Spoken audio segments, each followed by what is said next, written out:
ఛానల్లోకి స్వాగతం.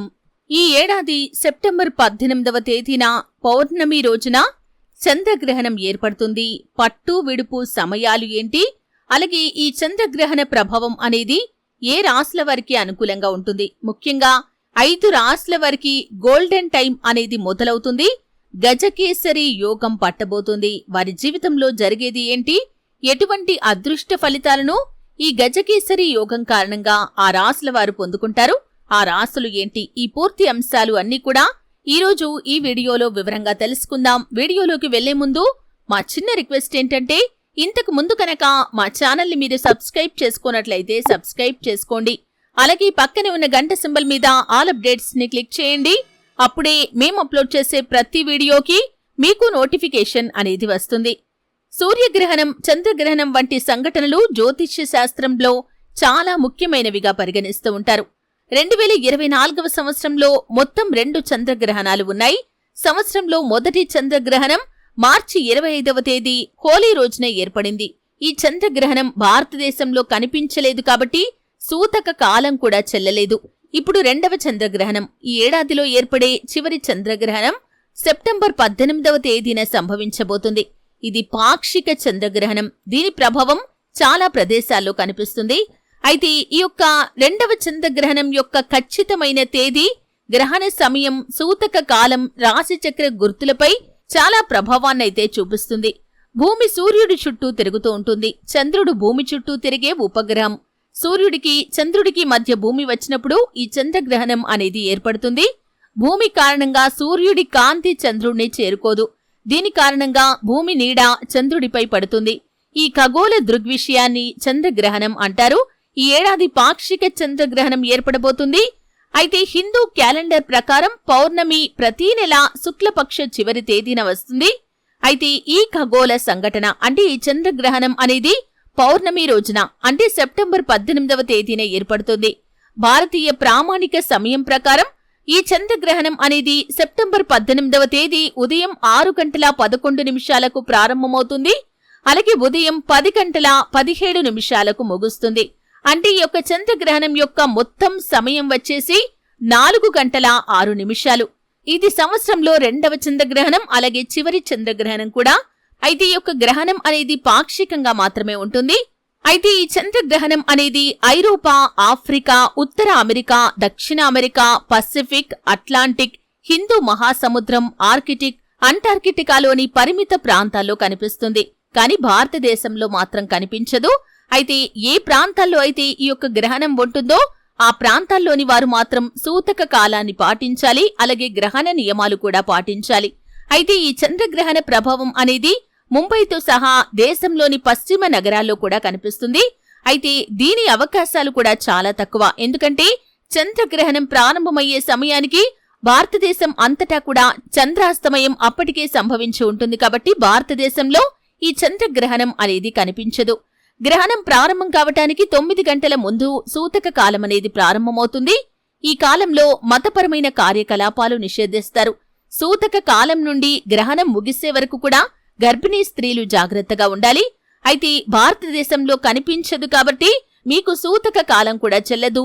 ఏ దేశాల్లో అయితే కనిపిస్తుందో అక్కడి ప్రజలు మాత్రం సూతక కాలాన్ని అలాగే గ్రహణ నియమాలను పాటించాల్సి ఉంటుంది. అయితే ఈ యొక్క చంద్రగ్రహణ ప్రభావం అనేది 12 రాశుల వారిపై కూడా శుభ అశుభ ప్రభావాలను కలిగిస్తుంది. ముఖ్యంగా మేషరాశి వారికి, కర్కాటక రాశి వారికి, కన్యా రాశి వారికి, వృశ్చిక రాశి వారికి, కుంభరాశి వారికి, మీన రాశి వారికి ఈ యొక్క చంద్రగ్రహణ ప్రభావం కారణంగా బాధాకరమైన ఫలితాలైతే కనిపిస్తున్నాయి. గ్రహణ సమయంలో మీరు ఖచ్చితంగా హనుమాన్ చాలీసా పఠించండి.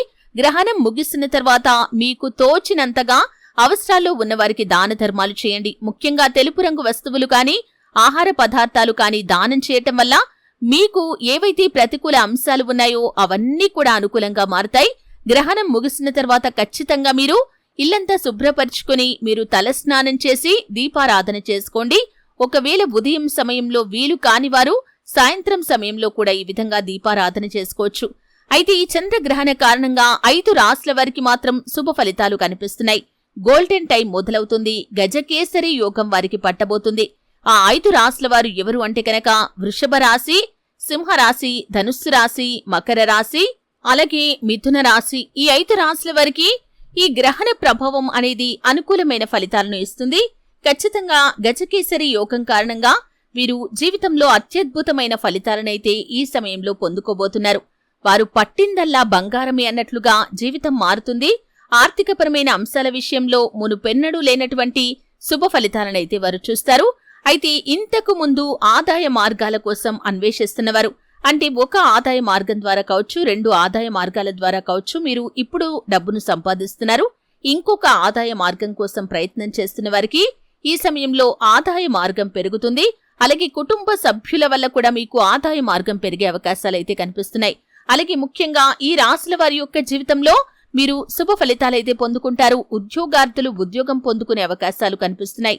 అలాగే ఉద్యోగంలో ప్రమోషన్ల కోసం ఎవరైతే ఎదురు చూస్తున్నారో ఆ వ్యక్తులకి కూడా ప్రమోషన్ లభించే అవకాశాలు కనిపిస్తున్నాయి. విదేశీ యానానికి సంబంధించి కూడా చక్కటి శుభవార్తనైతే అతి త్వరలో మీరు పొందుకోబోతున్నారని చెప్పుకోవాలి. ఈ గజకేసరి యోగం కారణంగా మీరు అంతకు ముందు పెట్టిన పెట్టుబడులకు ఈ సమయంలో అధిక లాభాలైతే పొందుకోబోతున్నారు. ఆర్థికపరమైన అంశాల విషయంలో మాత్రమే కాదు, మీరు మానసిక ప్రశాంతతను పొందుకుంటారు. కుటుంబ కలహాలు దూరమవుతాయి. కుటుంబ సభ్యుల మధ్య సఖ్యత ఏర్పడుతుంది. అలాగే ఈ సమయంలో వ్యాపారస్తులకి అధిక లాభాలు పెరిగే అవకాశాలైతే కనిపిస్తున్నాయి. భాగస్వాములతో కలిసి నూతన వ్యాపారాలు కూడా మొదలు పెడతారు. నూతన వ్యాపార పెట్టుబడులకు కూడా ఈ 5 రాశుల వారికి ఈ సమయం చాలా అనుకూలంగా ఉందని చెప్పుకోవాలి. ఈ చంద్రగ్రహణం తర్వాత వీరి జీవితంలో అత్యద్భుతమైన ఫలితాలనైతే ఈ రాశుల వారు ఖచ్చితంగా చూడబోతున్నారు. ఆ లక్ష్మీదేవి యొక్క అనుగ్రహం మీకు ఎల్లవేళలా తోడుగా ఉంటుంది. అప్పులు తీసుకునే స్థాయి నుండి ఇచ్చే స్థాయిలోకి కూడా మీ యొక్క ఎదుగుదల అనేది కనిపిస్తుంది. ఉద్యోగంలో ప్రమోషన్లు పొందుకుంటారు. అలాగే పై అధికారుల నుండి ప్రశంసలు కూడా మీకు దక్కబోతున్నాయి. మీరు ఏ పనినైతే పూర్తి చేయలేక మధ్యలో వదిలేశారో ఆ పనిని ఖచ్చితంగా పూర్తి చేయగలుగుతారు. దానికి మీకు మంచి చేయూత అనేది లభిస్తుంది. అంటే మీకు సన్నిహితుల నుండి మంచి సపోర్ట్ అనేది లభిస్తుంది. అలాగే విద్యార్థులకి ఉపాధ్యాయుల నుండి సంపూర్ణ మద్దతు లభించబోతుంది. ఈ విధంగా మీ యొక్క విద్యా జీవితం కావచ్చు, లేకపోతే ఆర్థికపరమైన అంశాలు కావచ్చు, ఆరోగ్య విషయంలో మీకున్న సమస్యలు కూడా తొలగిపోతాయి. ఈ విధంగా ఆరోగ్య విషయం కావచ్చు, అన్ని కూడా సత్ఫలితాలైతే ఇవ్వబోతున్నాయి. భార్యాభర్తల మధ్య సఖ్యత పెరుగుతుంది. కుటుంబ సభ్యుల మధ్య ఏర్పడినటువంటి మనస్పర్ధలు దూరమవుతాయి. అలాగే విడిపోదామనుకున్నటువంటి భార్యాభర్తలు కలుస్తారు. అలాగే సన్నిహితులు, బంధువులు ఎవరైతే మీకు ఇదివరకు మనస్పర్ధల కారణంగా దూరంగా ఉంటున్నారో వారు ఈ సమయంలో మీ దగ్గరికి వచ్చి మీతో బంధాన్ని తిరిగి కలుపుకునే అవకాశాలైతే కనిపిస్తున్నాయి. ఈ విధంగా చాలా వరకు అనుకూల ఫలితాలు ఉన్నాయి. ముఖ్యంగా మీరు గ్రహణ సమయంలో శివ స్తోత్రం పారాయణ చేయండి. ఇంకా అత్యద్భుతమైన ఫలితాలైతే పొందుకుంటారు. అలాగే గ్రహణం ముగిసిన తర్వాత మాత్రం మీరు ఖచ్చితంగా ఇంట్లో దీపారాధన చేసుకోవాలి. అంటే ఇల్లు శుభ్రపరచుకొని స్నానం చేసి దీపారాధన చేసుకొని శివస్తోత్రం పారాయణ చేయండి. ఖచ్చితంగా ఆ పరమశివుడి యొక్క అనుగ్రహంతో మీ యొక్క జీవితంలో ఇంకా అత్యద్భుతమైన ఫలితాలనైతే మీరు పొందుకుంటారు. చూశారు కదండి, 2024వ సంవత్సరంలో వచ్చేటటువంటి 2వ అలాగే చివరి చంద్రగ్రహణం ఏ రోజున ఏ సమయంలో ఏర్పడుతుంది, పట్టు విడుపు సమయాలు ఏంటి, ఈ గ్రహణ ప్రభావం అనేది ఏ రాశుల వారికి గజకేసరి యోగాన్ని ఇవ్వబోతుంది. ఈ పూర్తి అంశాలు తెలుసుకున్నారు. వీడియో నచ్చితే ఖచ్చితంగా లైక్ చేయండి. మరిన్ని మంచి మంచి వీడియోల కోసం ఇప్పుడే మా ఛానల్ని సబ్స్క్రైబ్ చేసుకోండి.